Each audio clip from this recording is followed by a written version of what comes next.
Former prime minister Nawaz Sharif साहब का एक क्लिप दिखाऊंगा. उन्होंने गिलगित बल्तिस्तान में एक जलसे से खिताब करते हुए कुछ गुफ्तगू की है, बड़ी इंटरेस्टिंग है, जरा सुनिए. यहाँ कह रहे हैं कि जी हमें पैसा जो है वो एनएफसी से मिलना चाहिए, नेशनल फाइनेंस कमीशन से मिलना चाहिए. 2017 की अगर कमेटी हमने बनाई थी, ये काम उस वक्त हो गया होता.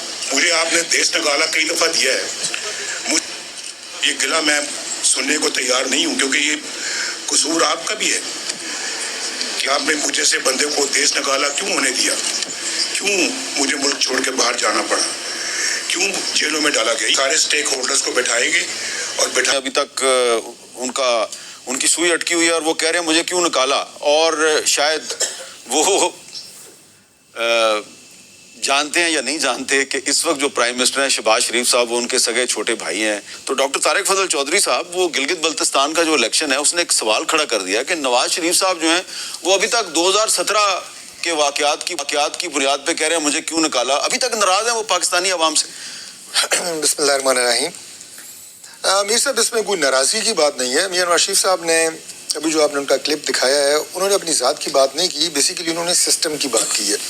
अब जो है उस इलेक्शन पे फोकस करें तो अब ऐसा हम देख रहे हैं कि खैबर पख्तूनख्वा में आपस में इख्तलाफात की बहुत खबरें आ रही हैं. देखिए, दो चीज़ें हैं. शुक्रिया हामिद मीर साहब. एक तो खैबर पख्तूनख्वा में गिले शिकवे चीफ मिनिस्टर से हो सकते हैं, नॉर्मल है, हमारे आपस में भी होते हैं, लेकिन वहाँ पे कोई फॉरवर्ड ब्लॉक नहीं है. नहीं गए, वो गए थे जी कि आप अपने बेटे से तनख्वाह क्यों लेते हैं. तो पनामा लीग्स तो पीछे रह गई थी ना, वो तो एक अकामा लीग थी.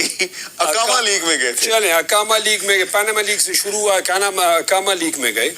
आज अगर उनको गिला है कि उस वक्त उनको निकाला, तो अभी जब फॉर्म 47 की उनको हुकूमत आई तो शहबाज शरीफ की बजाय नवाज शरीफ दोबारा वजीर आजम बन जाते. कोई शक नहीं है. अवाम को नीचे से गिला करना चाहिए था कि भाई आपको पूरे पाकिस्तान ने वोट नहीं दिया, वोट इमरान खान को पड़ा है.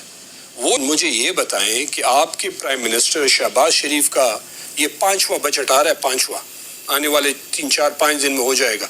क्या आटा सस्ता हुआ, क्या बिजली सस्ती हुई, क्या लोड शेडिंग ख़त्म हुई, क्या दवाइयाँ सस्ती हुई, क्या पेट्रोल सस्ता हुआ. पूरी दुनिया में लोगों ने पेट्रोल सस्ता किया, पेट्रोल सस्ता हुआ भी. यहाँ पे आप पेट्रोल लेवी से 1.2 ट्रिलियन तक आप 9 महीने में पैसे कमाए जा रहे हैं, क्योंकि आपकी इनकॉम्पिटेंस है कि FBR या तो आपने अनरियलिस्टिक टारगेट्स दिए हैं